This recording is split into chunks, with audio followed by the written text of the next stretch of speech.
السلام علیکم ورحمۃ اللہ وبرکاتہ۔ احباب، آج کی اس ویڈیو کے اندر جو مسئلہ میں لے کر آپ کے سامنے حاضر ہوں وہ یہ ہے کہ کیا محبت بڑھانے کے لیے میاں بیوی کا آپس میں جھوٹ بولنا جائز ہے یا ناجائز ہے؟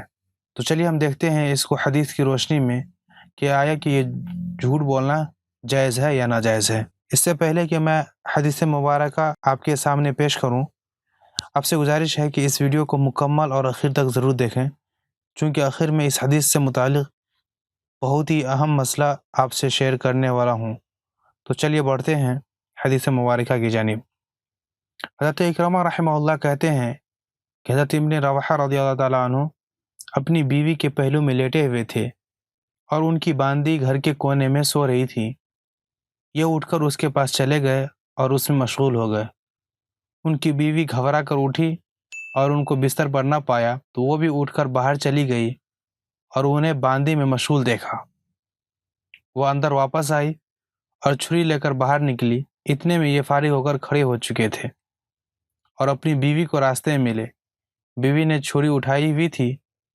انہوں نے پوچھا کیا بات ہے؟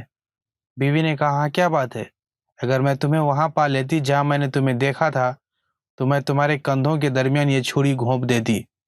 حضرت ابن رواحہ رضی اللہ نے کہا تم نے مجھے کہاں دیکھا تھا؟ انہوں نے کہا میں نے تمہیں باندی کے پاس دیکھا تھا۔ حضرت ابن رواحہ رضی اللہ نے کہا تم نے مجھے وہاں نہیں دیکھا تھا، میں باندی کے پاس نہیں گیا، میں ان کے ساتھ کچھ بھی نہیں کیا، اگر میں نے ان کے ساتھ کچھ کیا ہوتا تو میں ناپاک ہوتا۔ اور حضور صلی اللہ علیہ وسلم نے حالت جنابت میں قرآن پڑھنے سے ہمیں منع فرمایا ہے، اور میں ابھی قرآن پڑھ کر تمہیں سنا سکتا ہوں۔ ان کی بیوی نے کہا اچھا قرآن پڑھو۔ انہوں نے یہ اشعار پڑھے، اتانا رسول اللہ یتلو کتابہ کما لاح مشعور من الفجر ساطع، اتا بالہدى بعد العمى فقلوبنا به موقنات انما قال واقع، یبیت یجافی جنبه عن فراشه اذا استثقلت بالمشرکین المضاجع۔ ترجمہ، ہمارے پاس اللہ کے رسول صلی اللہ علیہ وسلم آئے جو اللہ کی ایسی کتاب پڑھتے ہیں جو کہ روشن اور چمکدار صبح کی طرح چمکتی ہے۔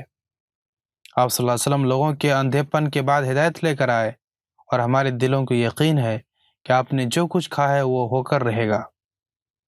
جب مشرکین بستروں پر گہری نیند سو رہے ہوتے ہیں اس وقت آپ صلی اللہ علیہ وسلم عبادت میں ساری رات گزار دیتے ہیں اور آپ صلی اللہ علیہ وسلم کا پہلو بستر سے دور رہتا ہے۔ یہ اشعار سن کر ان کی بیوی نے کہا میں اللہ پر ایمان لاتی ہوں اور میں اپنی نگاہ کو غلط قرار دیتی ہوں۔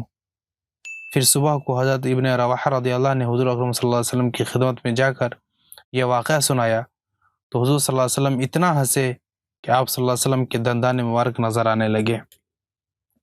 احباب، اس حدیث سے یہ بات واضح ہو جاتی ہے کہ میاں بیوی کا آپس میں الفت و محبت قائم رکھنے کے لیے اس طرح کا جھوٹ بول سکتے ہیں، لیکن ضروری بات جو آپ کو بتانی ہے وہ یہ کہ اس حدیث کا یہ مطلب ہرگز نہیں ہے کہ ہم ایسے جھوٹ بولیں جو کہ ایک دوسرے کے حقوق مارنے کا باعث بن رہا ہو یا فرائض و واجبات سے فرار ہونے کا باعث بنتا ہو۔